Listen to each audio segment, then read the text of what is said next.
राहुल गांधी लोकसभेचे विरोधी पक्षनेते असतील, Congress general secretary KC. Venugopal यांची घोषणा.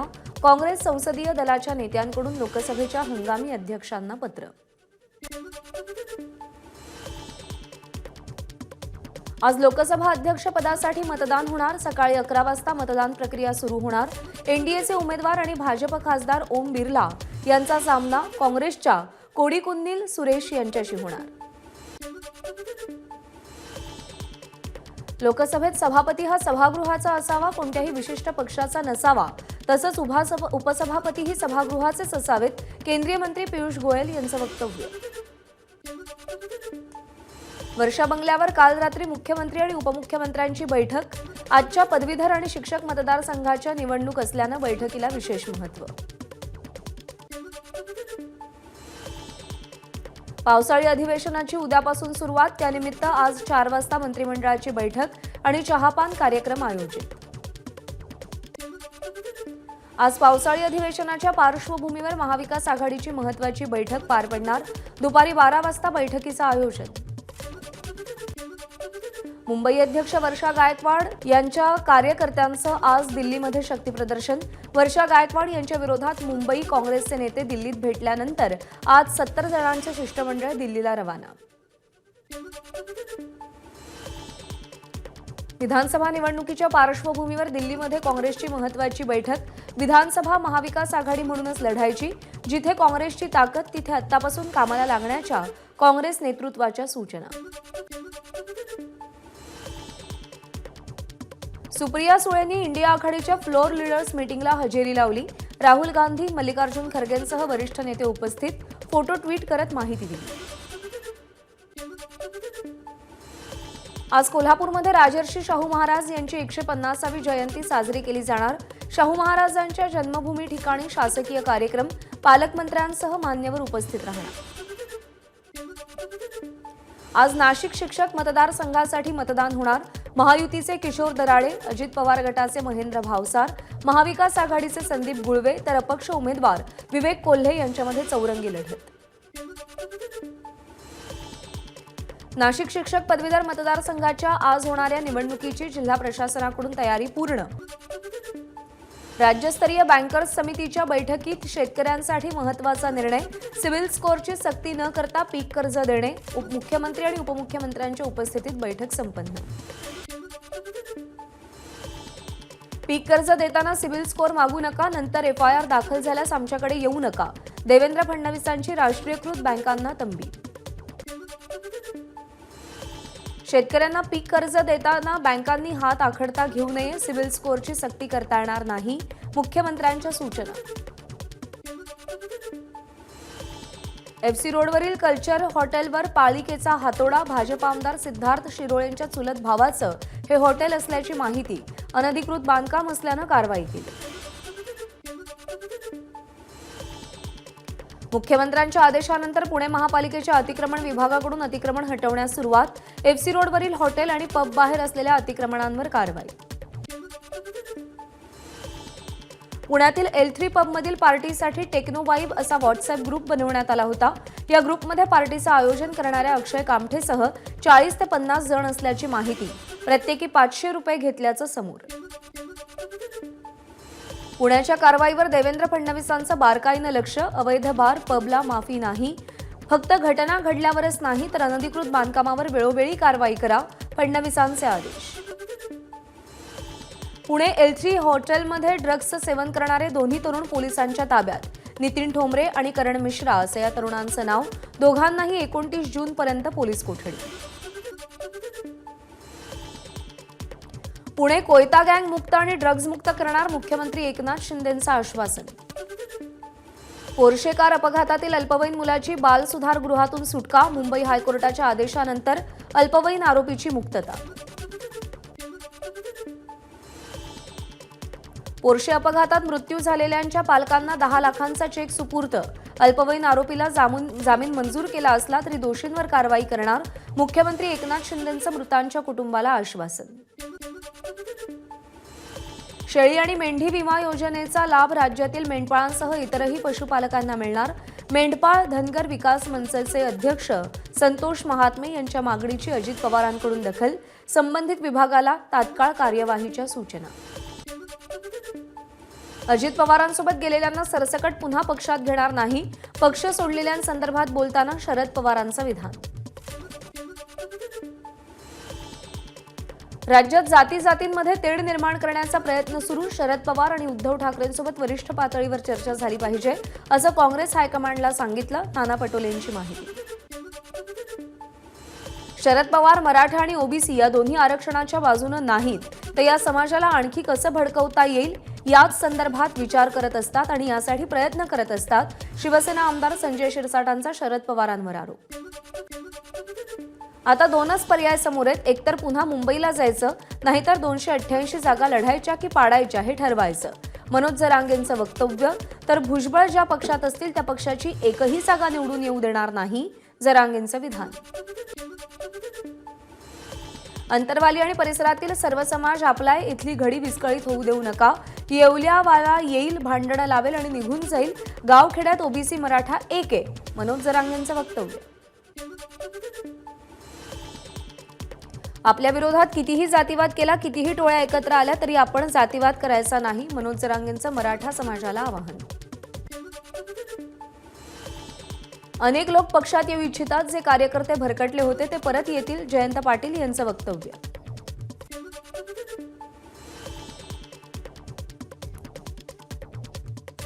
छगन भुजबळांना दंगली घडवायचे आहेत. भुजबळांचं हे स्वप्न पूर्ण होऊ देऊ नका. त्यांना दंगल घडवायची असेल तर अर्ध्या महाराष्ट्रात मराठा समाज आहे, जरांगेंचा भुजबळांना इशारा.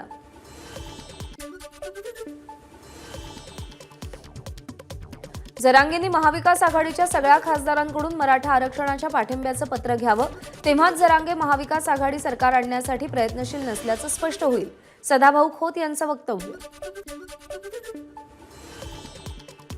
लक्ष्मण हाके, नवनाथ वाघमारे आजपासून अभिवादन दौऱ्यावर. सिंदखेड राजापासून दौऱ्याची सुरुवात होणार आणि चौंडीमध्ये सांगता होणार. पोहरादेवी, गोपीनाथगड आणि भगवानगडाचाही दौरा करणार. माजी पंतप्रधान व्हीपी सिंग यांना ओबीसी नेते लक्ष्मण हाके आणि नवनाथ वाघमारेंकडून जयंतीनिमित्त अभिवादन. दवाखान्यातच व्हीपी सिंग यांच्या प्रतिमेला पुष्पहार अर्पण केला. महायुतीमधल्या तिन्ही पक्षांनी 100 जागांची मागणी ताणून धरली, तर प्रत्येकाला वेगवेगळी निवडणूक लढवावी लागेल. राष्ट्रवादीचे आमदार अमोल मिटकरींचं विधान. 55 जागांवर समाधानी राहणार नसल्याचंही वक्तव्य.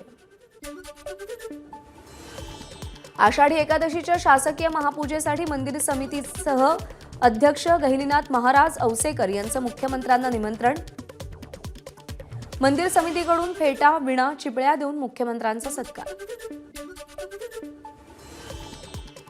नाशिकच्या सिन्नर तालुक्यातल्या दातली गावामध्ये निवृत्तीनाथ महाराजांच्या पालखीचा पहिला रिंगण सोहळा.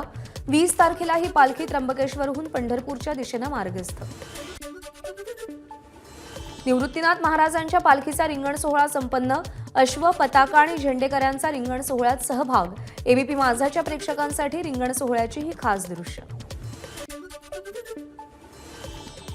नीट घोटाळा प्रकरणी अटकेतील आरोपींकडे वर्ग क आणि ड च्या परीक्षांची हॉल तिकीट सापडली. नीट परीक्षेव्यतिरिक्त आरोपी राज्य सरकारकडून घेण्यात येणाऱ्या परीक्षेतही हेराफेरी करत असल्याचा पोलिसांना संशय. घाटकोपर होर्डिंग दुर्घटनेप्रकरणी मोठी कारवाई. अप्पर पोलीस महासंचालक कैसर खालिद यांचं निलंबन. प्रशासकीय प्रक्रियेमध्ये गलथानपणा केल्याचा खालिद यांच्यावर आरोप. राज्यभरातील बेकायदेशीर होर्डिंग्स आणि बॅनर्स विरोधातील सुस्वराज्य फाउंडेशननं दाखल केलेल्या याचिकेवर आज सुनावणी. घाटकोपर दुर्घटनेनंतर पहिल्यांदाच या याचिकेवर सुनावणी होती. पर्यावरणपूरक गणेश मूर्तींची यंदा सक्ती नको. सार्वजनिक गणेशोत्सव मंडळांचे मुंबई महानगरपालिकेकडे गारहाणं. यावर शासन काय निर्णय घेणार, याकडे गणेश मंडळांचं लक्ष. कंत्राटदाराच्या चुकीमुळे बाणगंगा तलावाचं नुकसान. बुलडोझर पायऱ्यांवर शिरल्यानं बाणगंगा तलावाचं नुकसान. कंत्राटदाराला ब्लॉक लिस्टमध्ये टाकण्याचे मंगलप्रभात लोढांचे प्रशासनाला आदेश. मुंबई एपीएमसी भाजीपाला बाजारामध्ये फळभाज्यांसह पालेभाज्यांच्या दरामध्ये 40% वाढ. कुठलीही भाजी 120 ते 160 रुपये, टोमॅटो 100 रुपये आणि वाटाणा 320 रुपये, तर पालेभाज्या 40 ते 50 रुपयांनी महागल्या. बेस्ट बस भाडेवाढ होणार नाही, बेस्ट प्रशासनाचं स्पष्टीकरण. बेस्ट प्रशासन 6,000 करोड रुपयांच्या कर्जात महापालिकेकडून अद्याप मदत नाही, त्यामुळे भाडेवाढ होणार असल्याच्या चर्चा होत्या. ठाण्यातील नालेसफाई संदर्भात संजय केळकरांनी महापालिका आयुक्तांची भेट घेतली. महापालिका नालेसफाई पूर्ण झाल्याचा दावा करते, मात्र 50% देखील काम पूर्ण नसल्याचं स्पष्ट. मुंबई महापालिकेमध्ये विविध खात्यातील तब्बल 52,221 कर्मचाऱ्यांची पदं रिक्त. माहिती अधिकारातून धक्कादायक बाब समोर. चेंबूरच्या आचार्य मराठे कॉलेजनं ड्रेस कोडच्या माध्यमातून हिजाबवर बंदी लागू केली आहे. यावर 9 विद्यार्थिनींनी मुंबई उच्च न्यायालयामध्ये आव्हान दिलंय. यावर महाविद्यालयातील हिजाब बंदीबाबत आज हायकोर्टाचा फैसला. राष्ट्रवादीचे आमदार अमोल मेटकरींची वाढदिवसानिमित्त वह्या पुस्तक तुला. कार्यकर्ते आणि पदाधिकाऱ्यांकडून कार्यक्रमाचं आयोजन. या वह्या पुस्तकांचं गरजू विद्यार्थी आणि संस्थांना वाटप केलं जाईल. छत्रपती संभाजीनगर विभागीय आयुक्तपदी दिलीप गावडेंची नियुक्ती. दिलीप गावडे 2060च्या बॅचचे IAS अधिकारी.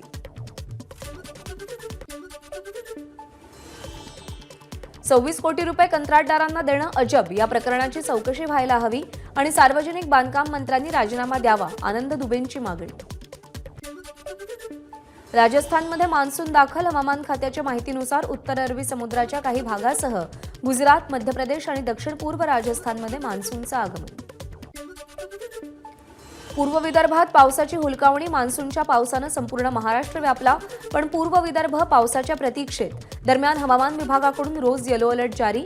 मात्र विदर्भात पावसाचा पत्ताच नाही. साताऱ्यातील ओझरडे धबधबा प्रवाहित. धबधब्याची मनमोहक दृश्य माझाच्या प्रेक्षकांसाठी. रत्नागिरीच्या खेडमध्ये मुसळधार पाऊस. सखल भागात पाणी साचलं. नद्या ओसंडून वाहू लागत असल्याचं चित्र.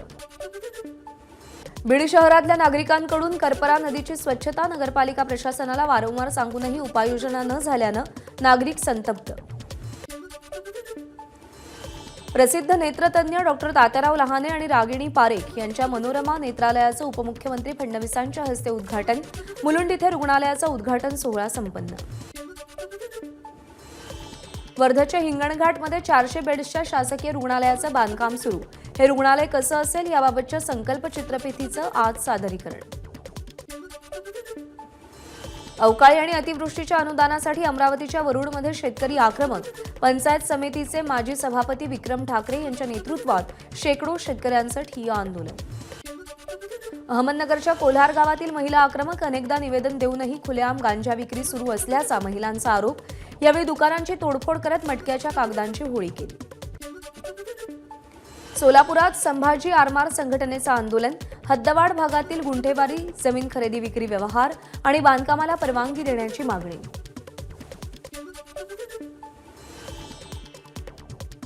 अकोल्याच्या अकोटमध्ये सुमारे 250 शेतकरी पीक विम्यापासून वंचित. संतप्त शेतकऱ्यांनी कृषी अधिकारी आणि विमा कंपनीच्या प्रतिनिधींना डांबून ठेवलं. शेतकरी संघटनेचे शरद जोशीही आंदोलनात सहभागी. राजर्षी शाहू महाराजांच्या जयंतीनिमित्त कोल्हापूरच्या दसरा चौकातील पुतळ्याभोवती करण्यात आलेल्या सजावटीवरून वाद. पुतळ्याभोवतीचे पांढरे डोम मशिदीसारखे वाटत असल्याचा हिंदुत्ववादी संघटनांचा आरोप. बुलढाणा वंचितचे जिल्हा महासचिव प्रमोद भिसेंच्या कारवर अज्ञाताकडून गोळीबार. हल्लेखोर गोळीबार करून फरार. गोळी काचेत अडकल्यानं पुढची जीवितहानी टळली. गोळीबार करणाऱ्यांचा शोध सुरू. FC रोडवरच्या L3 बार चालकाचा आणखी एक कारनामा उघड. सोसायटीच्या आवारात बेकायदेशीरपणे सिलेंडर साठवून ठेवल्याचा रहिवाशांचा आरोप. सिलेंडरचा हा साठा हटवण्याची मागणी.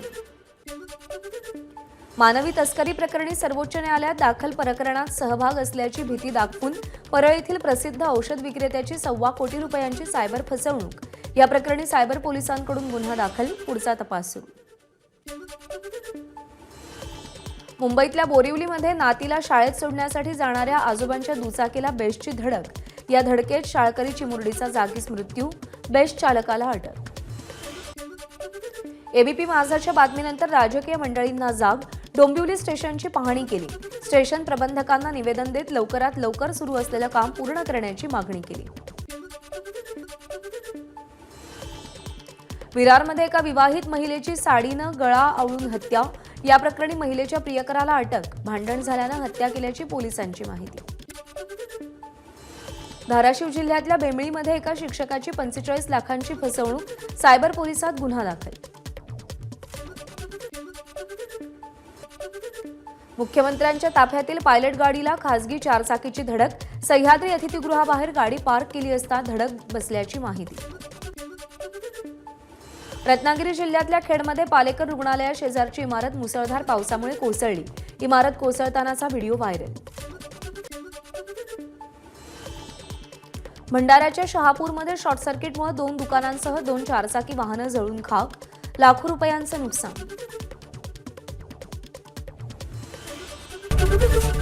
एबीपी माझा, उघडा डोळे बघा नीट.